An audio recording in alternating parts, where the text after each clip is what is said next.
Awesome, dude. Cool. How you doing? I'm amazing. I'm really grateful. Grateful to be able to talk to you. It's been a while since I've seen your face. Oh, likewise. It's not a coincidence. I try to hide. I feel you. So, how's everything, dude? How's the family? How's your girlfriend? Everything is good. Right now it's kind of very interesting times because what we got going on. The Yeah. big elephant in the room. But I think everybody's dealing with it in different ways. But overall, pretty good. And I think we're blessed. Whenever you look at your obstacles, as bad as it might be, somebody has it worse. So I'm just really grateful. Heck yeah. Dude, I've been pretty good. Like I'm naturally like a homebody. So Yeah. it's just kind of I don't know, but at the same time, like I'm healthy enough and like have the flexibility to work from home. So it's just like a lot of things lined up for me in a really good way. And I've been using this time to like be creative, like making this podcast and just like growing myself, like reading a lot and just really like getting in touch like with like my spiritual body, like my spiritual life. And and also like working out, like doing a lot of like physical fitness stuff. And so it's been like I'm just like using everything in the best way that I can. You know what I mean? There you go. That's a very growth mindset how to do it. Are you familiar with the growth mindset? Heck yeah, dude. I'm definitely growth minded. So you definitely take all the obstacles and you turn them into opportunities. The Winston Churchill said, "The pessimist sees a problem in every situation, and the optimist sees the opportunity in every problem." Yeah, dude. See the opportunity in every problem. See the problem in every opportunity. What was that? Is that it? I think I'm paraphrasing, but yeah. So basically, it's kind of like taking everything that's thrown at you and using it as like, how can this make me better? And so Yeah. right now, what you're doing is the best way to do it. There's a lot of things you can't control, but you focus on what you can control, and that's like discipline and where your time goes to, and having that kind of like I practice every day. I try to tell myself, how can I get more out of my life today? What can I cut Mhm. out that I don't need? And when you start to break everything down, you're like, shit, like I'm wasting so much time doing this. It's adding no more value to my life. It's almost like you're a cook and you're trying to add the most nutrition into your meal, and then you Right. start cutting out all the stuff that you don't need. Yeah, dude. That's a really good analogy. Yeah. How do you get more out of my life, more out of the day? So you've been so you feel like every day you're better than the person you were the day before. Oh yeah, that's the goal. I think you know every day you try to cut away the fat of things that are not bringing value to yourself and others, and then every day when you're brought with obstacles, with people specifically, when you deal with certain people, Yeah. you learn like what tools can I learn to kind of manage this person, because if you can work better with people, each person tends to follow similar traits from another person, Hmm. and eventually when you meet enough people, you meet a lot of similar patterns, Oh and you yeah. how to like work and play with all the different moods and way people react to things. And I don't know, so it's all like I think all of life is a beautiful lesson that's constantly teaching you. Yeah, life is a teacher. Straight up, dude. Sometimes like the lessons are all around us in the patterns. Oh yeah, Like for sure. you heck know yeah. when I was I'm a delivery driver for Amazon, Yeah. and I encounter all kinds of people, aggressive people and nice people, and you realize that when you take a step back and you try to not put yourself in the situation, you kind of just analyze it almost like you're looking through a window. It lets you take that moment to kind of not take it so seriously and so personally. And whenever you feel you encounter people who are difficult, or they're mean or aggressive, or they say anything that's you know that's like rude, you ask yourself, I don't know this person's story. Maybe they lost their job. It's very likely they did. There's 30% unemployment. Maybe they lost their grandma, which is very possible because of what's going on. So you start to like ask all these questions, and all of a sudden, what they try to do to wound you no longer really affects you, because you're like, Mm. this person's human. They probably have all these issues, and it has nothing to do with me. And I'm okay. I'm gonna keep on going, and my day's still good. Yeah, dude. That's really powerful. Not taking things personal, and like having that open thinking of like, well, maybe you don't know exactly what they're going through, and it doesn't have to affect you like that. Yeah, like can you like what can you bring up like a recent experience where you were not taking things personal made the situation better for you and the other person? Oh yeah, dude, definitely. Like a few like last month, I worked at a I did like a catering gig for a wedding. Oh, nice. Yeah, dude. And so like, there's like just a bunch of people there and stuff. And so just like some of the people that I would like interact with, like asking if they wanted like the sandwich that I was holding on the tray. Some of them were just like no, and like just really short, like kind of just like whatever about it. And so one of the guys that like one of the other caterers, he was like, oh, like one of those dudes like hates me, like he's a snob, and he's just like super stuck up. And I was like, what? Like we were like, what happened? And he was just like, he basically like just said that like, oh, he was just like no, like, and was just really rude. And I'm like, yeah, dude, just like don't take it personal. Like we both experienced the same thing but had a completely different outcome. Like we had a completely different like mental state afterwards. Yeah. So that's one example. Just like those little everyday things about how people like communicate. Like if somebody's like short with you, it doesn't mean that they're I don't know, like rude or whatever. Yeah, and do you think these mental practices are they natural to us, or do you think it's something that was something that you had to learn to continue working on? Like how did you get to that point? Oh, dude, that one specifically, not taking things personal, is one of the four agreements. It's a book called Don Miguel Ruiz, or the author is Don Miguel Ruiz, and the book's called The Four Agreements. So that's one of Okay. them, is not taking things personal. It's So like yeah, dude, it's super, really enlightening, like really powerful. So I got that from that book. there you go. Yeah, I think when you're young, especially a teenager, I think you're so out of control of your emotions and how you respond to the outside world, to criticism, to judgment, and it feels like horrifying. And now when I look back, I'm like, man, if I had these tools as a teenager, life would have been so amazing. I would have Oh been yeah, dude. in every day to school. I would have been jumping. I don't know. It would have been a completely different experience. Heck yeah. The future changes the past. And then sometimes like as an artist you look back at stuff you've written or done in the past and you almost look back and you're like, oh man, like like Alan Watts said, don't take seriously what the gods made for fun, Don't so take seriously what the gods made for fun. yeah. That's So pretty like I cool. think that way.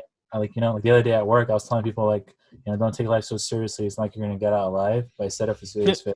Yeah. A lot of people laugh because they realize yeah, we're temporarily physically manifested on this spinning planet. It's been here for a long time.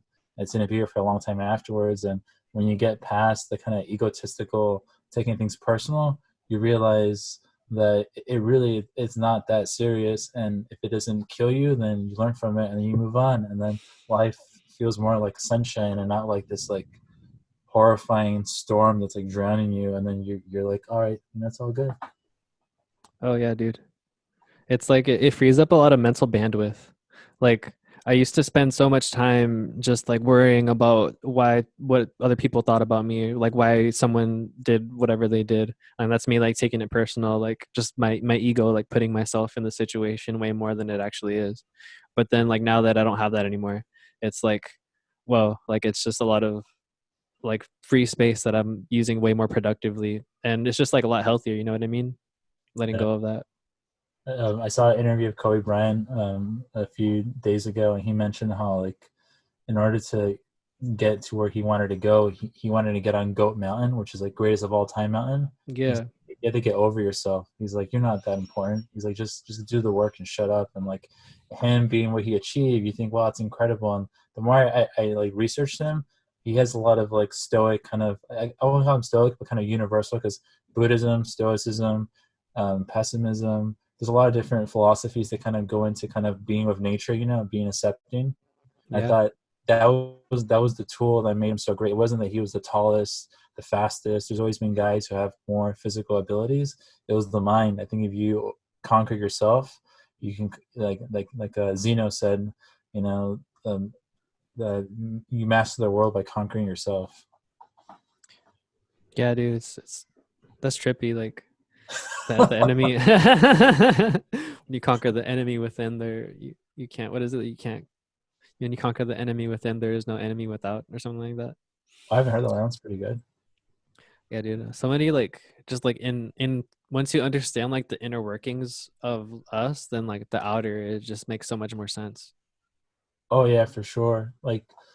Um, I don't know how you feel about this, but do you ever wonder if you can like put in a room your past self from like every day, like Omar from yesterday, from like 2 weeks ago, over 2 months ago, to 2 years ago, 10 years ago, and put them all in a room and talk to them, every single person, if they were on the path of like learning and kind of being open minded, there's a constant shift like every day. Like you're not exactly the same person. Like something's constantly shifting day by day. Yeah, dude. I've never done it like that, like putting all the Omars together. Have you put all the Aarons Well, together? I've thought about it, and I thought, man, there's a lot of them I would not want to hang out with. Like, Hmm. and then Feel you, yeah. re- you realize that, if people stay with you over the course of a long period of time, it's because they also are on the same path of growing and learning. And if you're with somebody who they haven't kind of stayed on that path, then you learn why some people kind of drift away, because like your energy, your frequency is kind of tapping into something that's constantly moving. And like the universe is constantly moving, it's always in motion. Like what we're talking, there's birds being born, like volcanoes are erupting, like things are constantly in motion. And I think Yeah. when you tap into that kind of like that universal frequency, like every day is pretty much unlike any other day, even though it appears the same. Have you heard of hermetic philosophy? I have, but I have not read it, unfortunately. But please enlighten me. One of the hermetic principles is the principle of vibration, that nothing rests and everything moves, everything vibrates. Oh, there you go. Yeah, dude. Hermetic philosophy. Is there any hermetic philosophers you recommend I should put in my watch list, read list, so I can look up? Oh, well, I'm referencing like this book right here, the Kabbalion. Can you see it? Is it on Amazon? Yeah, I think so. The The, Kabbalion. okay. I think you can never have enough things to read in one lifetime. I feel you, dude. Okay, I found it. Let's see. Yeah, it's pretty cool. It's like apparently ancient Egyptian philosophy. Oh, look at that! It was already on my watch list. Wow. I forgot. There you go. All right, great. I'm gonna have to read that. Yeah. And Yeah. what is what is the like the from what you've read in there? What have you taken so far that you think has been the most useful to you? It like it just like puts the way the like the workings of the world in such simple concepts. Like it talks about rhythm and vibration and gender and polarity. So it like just like simplifies all these concepts and it shows like the way that the world flows. Like the yeah, it shows you like how the world flows. So Oh, that's been super useful. Like having it like increased my awareness in that sense. That's what I took away from it. like intuitively speaking, when you go to a room, do you ever feel like your intuition can tell you like where you should be and where you shouldn't be? Like certain people can give a certain vibe, and before you even talk to them, you want to kind of not be in that same ballpark. You don't want to talk. You want to avoid certain people. uh, I feel like I want to be around pretty girls. There's that Definitely, intuition. Carl Jung said, the more beautiful the the more beautiful the exterior, the more terrible the depth, like the internal world, you know. Wow. So and because then I think aesthetically beautiful is different, but then the more you understand people, you realize that sometimes the people that are the most aesthetically beautiful, you would say, are the ones that feel the less inclined to kind of do the inner work, because if everybody's giving you high fives for what your parents did to create you, what is the need for you to work on the inside? And so I don't know, it's been my experience, but you are a musician, you're handsome, beautiful women tend to be on your criteria, I believe. Dude, it's all like that's all I like what you're talking about, but a lot of it is like inner work. Like the thing that is like attractive to women is just like having confidence. And like cuz I've seen like ugly dudes like with the hottest chicks, and Yeah, it's but you just don't like know. Maybe he has a beautiful soul, so he's not so ugly. yeah, that's the thing. It's like when you have that just like that inner beauty, it like shines out. It like manifests in different ways into the outer, into like our reality. Yeah, like good example is Charles Bukowski. Charles Bukowski. He's a writer, and he has an amazing mind. If you read what he read everything under the sun. And the guy was not the most handsome. He had kind of like a brutal face and a lot of like scars on his skin from like acne. But when he became a sensational author, all these women were going after him because his mind was so incredible and rich. He and the funny thing, he wasn't very bourgeois. He was still drink and smoke and all that stuff, and he was constantly writing.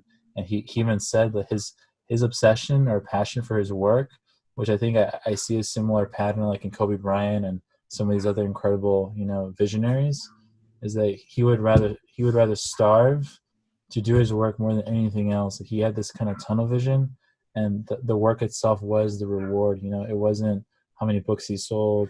It wasn't the women that wanted him. It wasn't fame.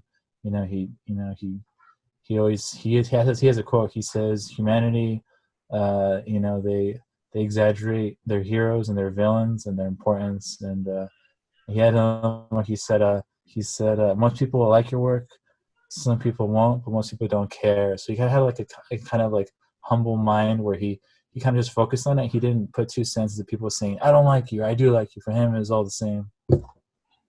What's his name? Bukowski. What? Charles Bukowski? Dude, my best friend Zach sings about him. No Yeah, way. yeah, he has him in one of his songs. Wow, I have to go back now. Yeah, I'm gonna find that. I'm gonna find that song. I'll send it to you. Shouts out Zach. Pretty well. Okay. There's a documentary on YouTube on Bukowski. It's only like an hour and a half. I highly recommend. I'm going to send it to you. Enjoy it. Okay. The guy was an incredible poet, and he did something which some artists do, which is his poetry was really short.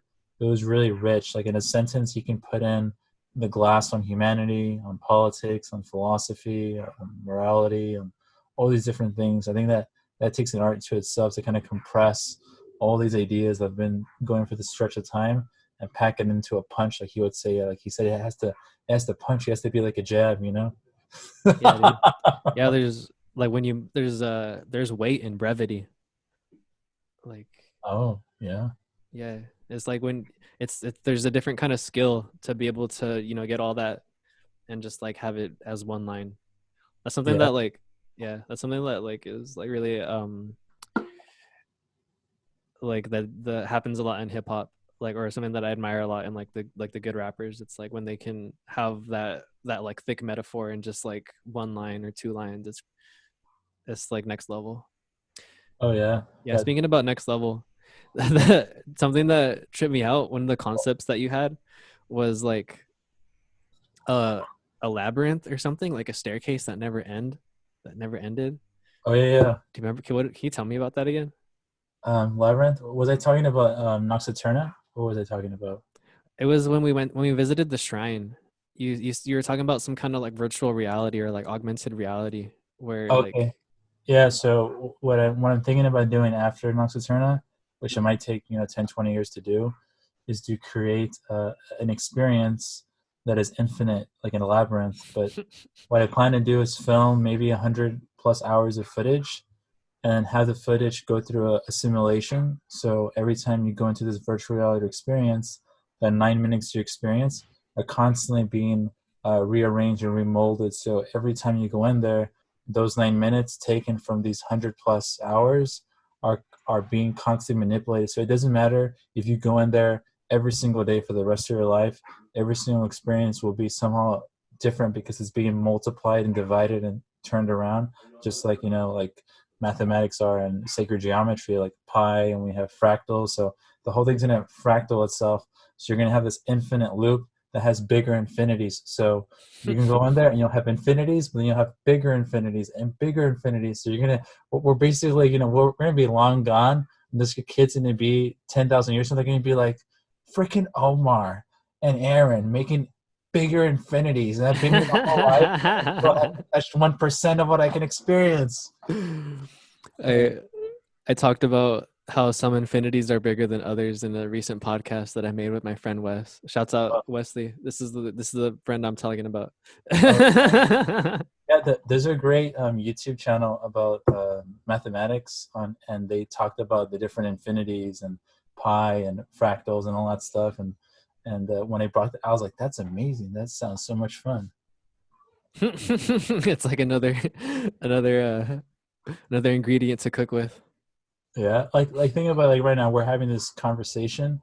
But Yeah. say you didn't want to have this conversation. Say instead you wanted to go and drive around, and then say another version of you wanted to kind of talk to somebody on the phone, and then all these thoughts of what you could have done but didn't do, those become different strands of reality, and then they get multiplied, and then they get multiplied, and then for the guy who's in it, who's driving, maybe he wanted to, you know, take another nap, and then you continue that equation, and before you know it, within a very little time, you have all these different infinities and all these kind of loops going on and on and on, and that's kind of more the nature of reality more than anything else.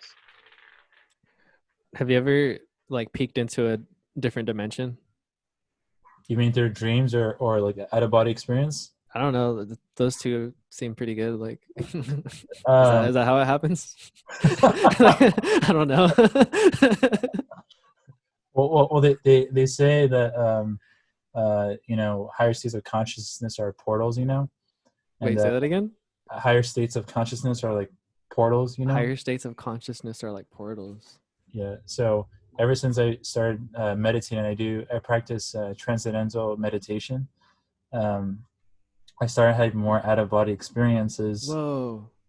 and one that I had that was kind of saved my life, which is I was driving home one day and I was tired, and I was hanging out with my friends, and I don't drink, and all of a sudden I saw myself outside the car, and I was looking at myself from the outside in, and I started yelling at myself because I saw myself asleep. I started telling myself, like, wake up, wake up, wake up.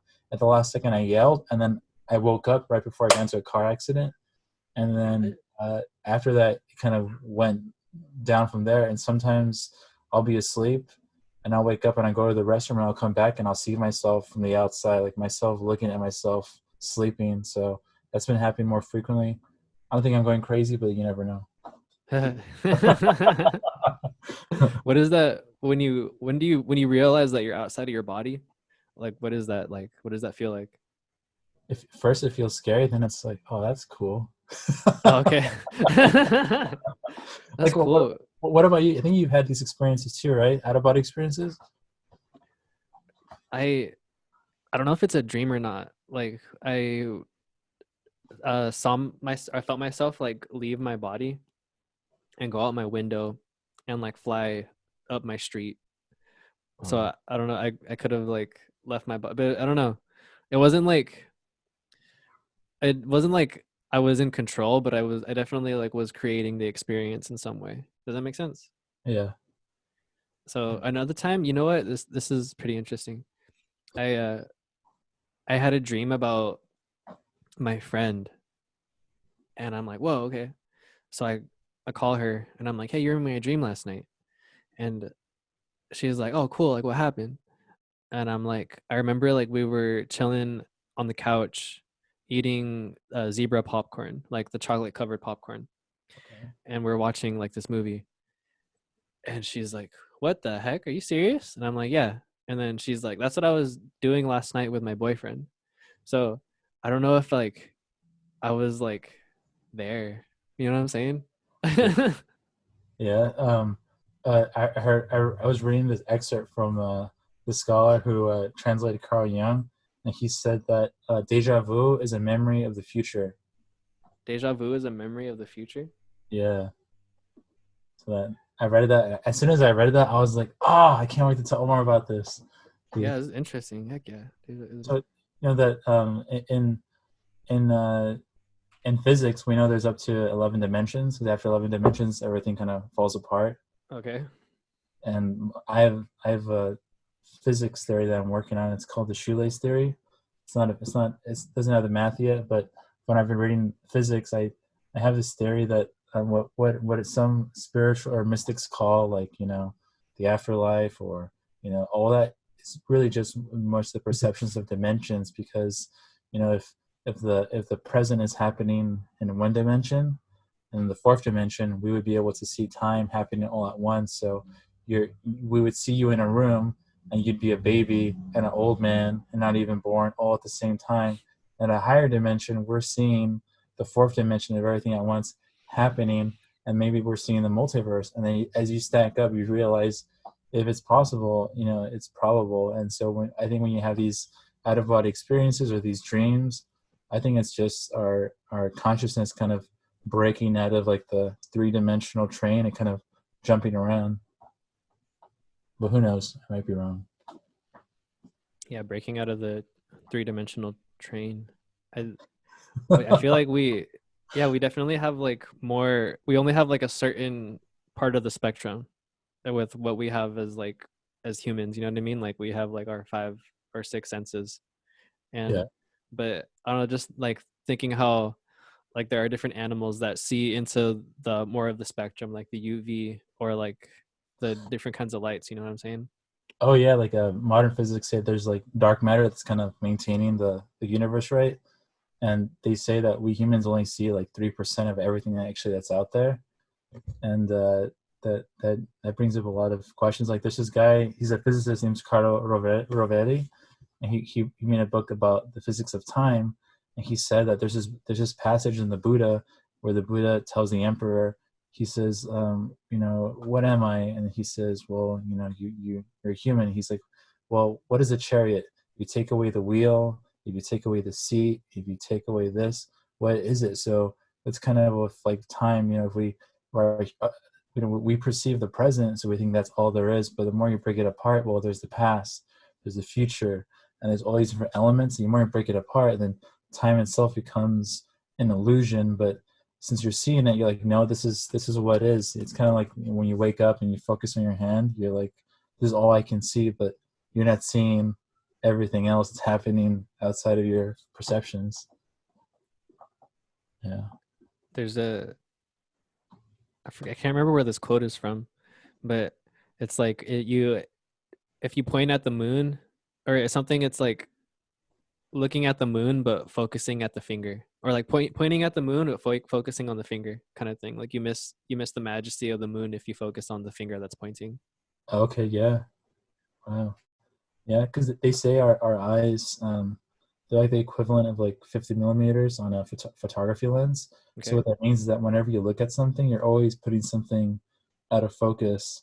So that's kind of how like we are as conscious beings. When you Mm. focus on something, like you're cutting out all these different things. So throughout your life, there's only so many things you can focus on. So I think it's essential to kind of practice discipline and cut out anything in your life that doesn't bring you growth or like mental nutrition.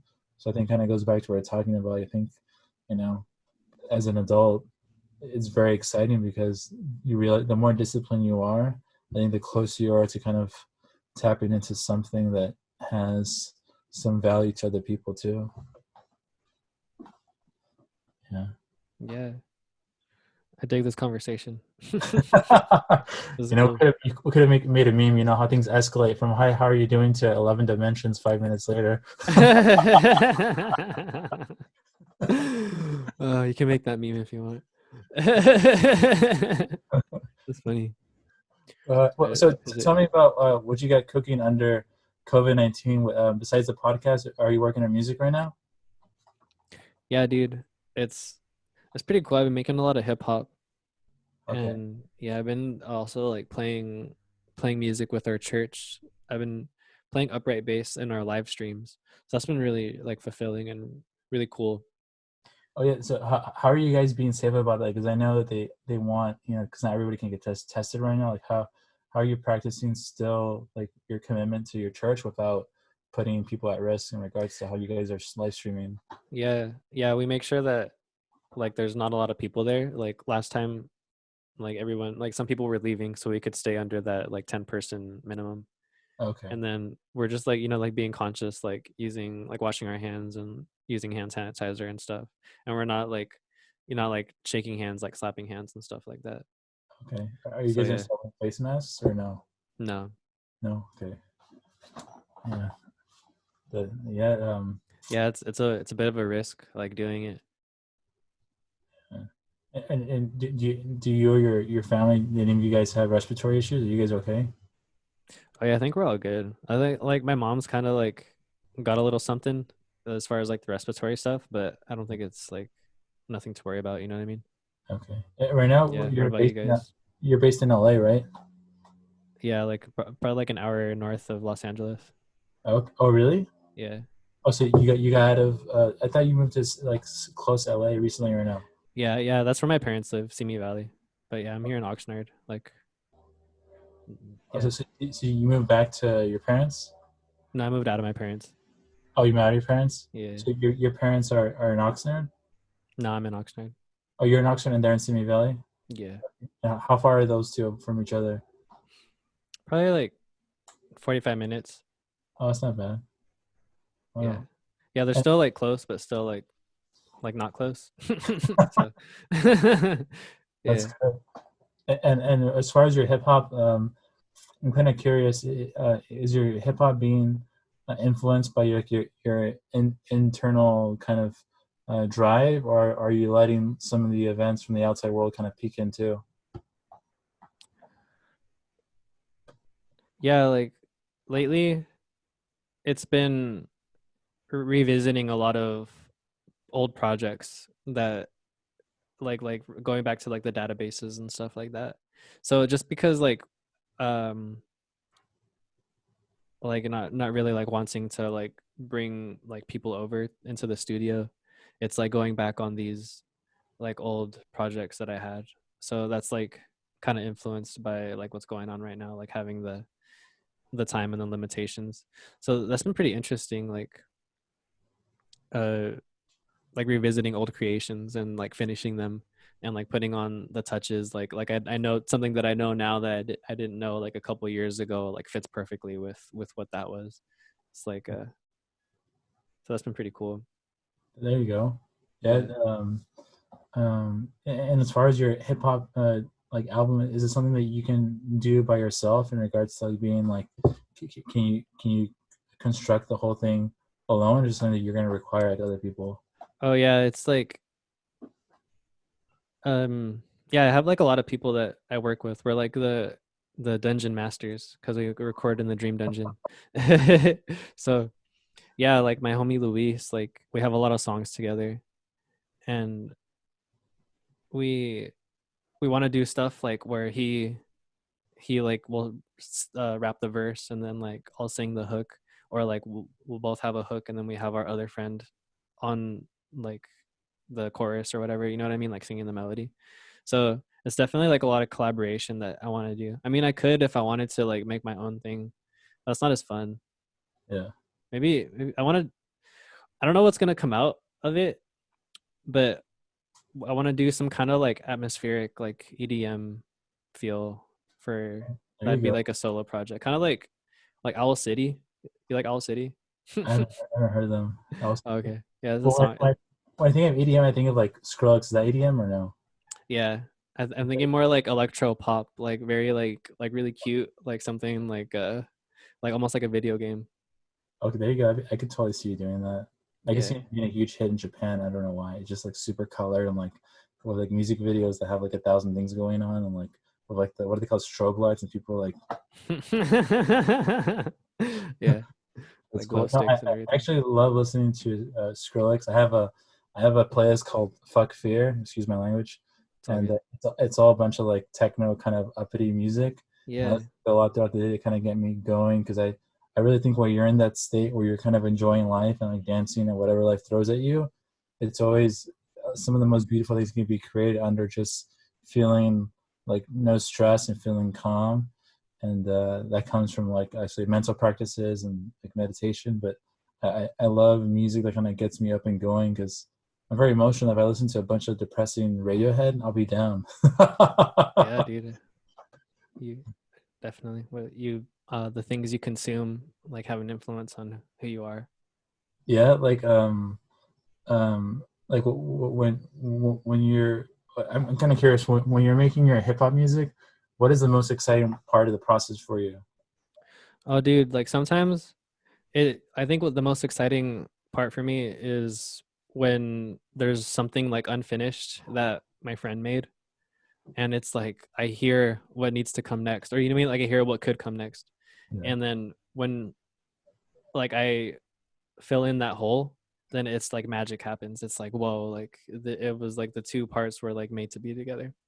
yeah, And so that's like super exciting, like seeing what other people don't see, or hearing what other people don't hear, but at the same time they know that it's there. You know what I mean? It's like being aware of something in the formless, like kind of like collaboration and like building on like building with other people. You know, does that yeah. make sense? Yeah, no, I can relate to that in regards to like post production when we did Anxietus. Yeah, Um, I was working on it and I was like, I really need this thing, and I think Omar can make it happen.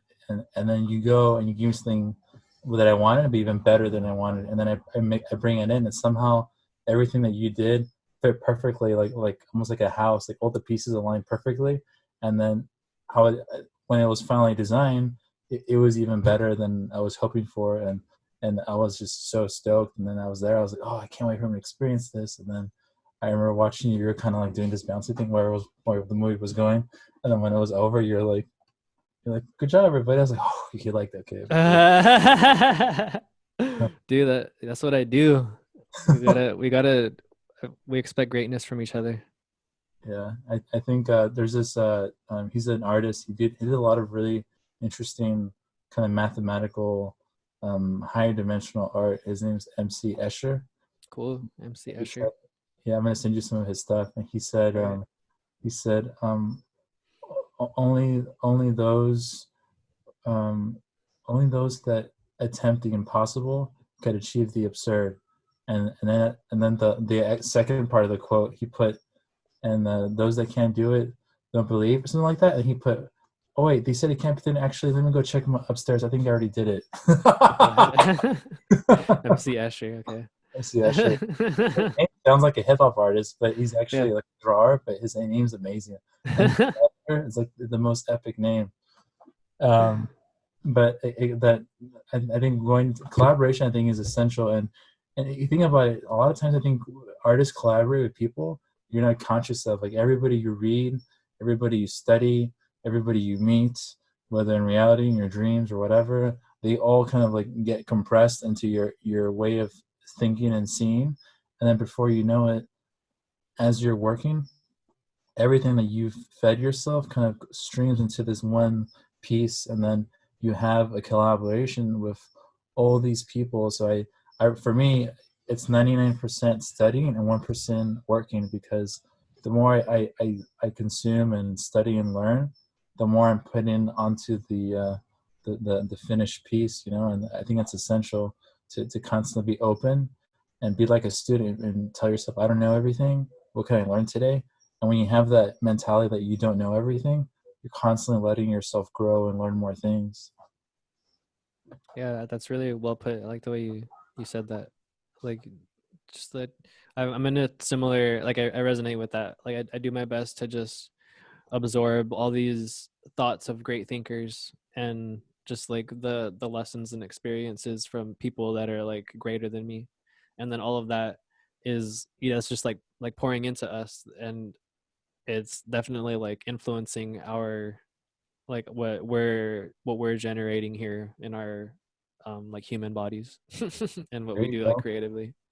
Yeah, the philosopher Rene Descartes said the reading of great books is like discussions with their greatest mind. So I think the more you take on experience in art or um, anything kind of work, you can be like a philosopher, it can be a psychoanalyst, a physicist, a mathematician, musician, whoever it is, whoever like went to the top of like the mountain and really put all their heart and all their life into a specific work.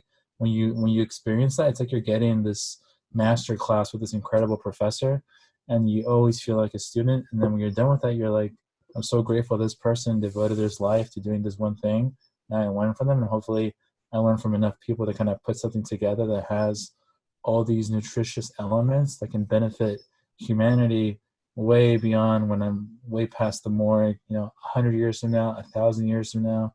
And then you're like, I did my job. Now I can go. Yeah, dude, and it's like super trippy when like two seemingly unrelated things like just make sense. Like what's his name? The dude from Van Halen, the singer, he talks about it. He calls it cross training.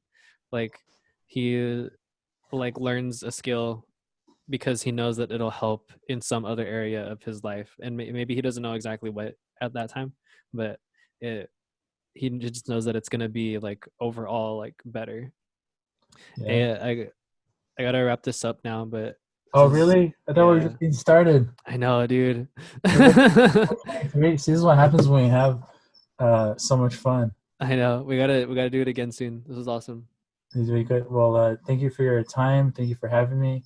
Next Yeah. time I'll work on the background, but I have to say you're on an incredible path, and you're one of the few people that I admire for your mindset, and this is crazy that this is where you are right now in your 20s, and I can only imagine where you'll be in your 40s and 60s and 80s. So keep it going, and I'm really excited to see what you manifest from all this and what you put out to the world this year and next year and the years to come. Heck yeah. Thank you, dude. Yeah, Yeah, you're a very dear friend to me. Yeah. likewise. Remember, yeah, and then don't touch your face. Oh, I know I do this a lot. I have to wash my face now. Yeah. Yeah. Also, you're pretty handsome too, dude. Oh, thank you. I didn't realize that till now, but I appreciate the revelation. All right, cool. No, but We'll do it lastly, again I soon. want Yeah, to, what's up? Yeah. yeah, thank you for this. And um, what I was going to say. Oh yeah, anything you want to let them know about like what you got going on as far as your directing your film? Oh yeah, so something exciting. So we're releasing us at Insomnia Films. We're releasing Anxietus in June, and Anxietus is our 15-minute mind-bending short film. It has no dialogue, no music, but tons of sound design. Thanks to yours truly, Omar Lopez, and myself. And the film is going to be released online, and 100% of the profits going to go to the No Kid Hungry org, their charity. So what they do is they take their money to help kids, especially now with 30% unemployment. A lot of kids are going to be suffering. And I think it's also going to affect the household because with unemployment is high, domestic abuse is going to go up. So these kids are going to be in rough, um, situations. So you can buy the film, which will be $5.99, and 100% will go towards the organization, or you can just donate straight to the organization. And like later, I'll send you the info so if you want to repost. But that's what we got going on. And then so that's the big thing. And obviously, we're working on the feature film still. We're filming next month, but that's the big thing right now. So the most important thing is that I think as artists, we have a duty to kind of use what we do to help others. And right now, a lot of kids are going to need help. So we did our part. We did the film. Now let's put it out there. Hopefully, it can help feed some kids. Heck yeah, dude. Super beautiful. Yeah, thank you. Appreciate you, Aaron. You, We'll get together again soon. all right, take care.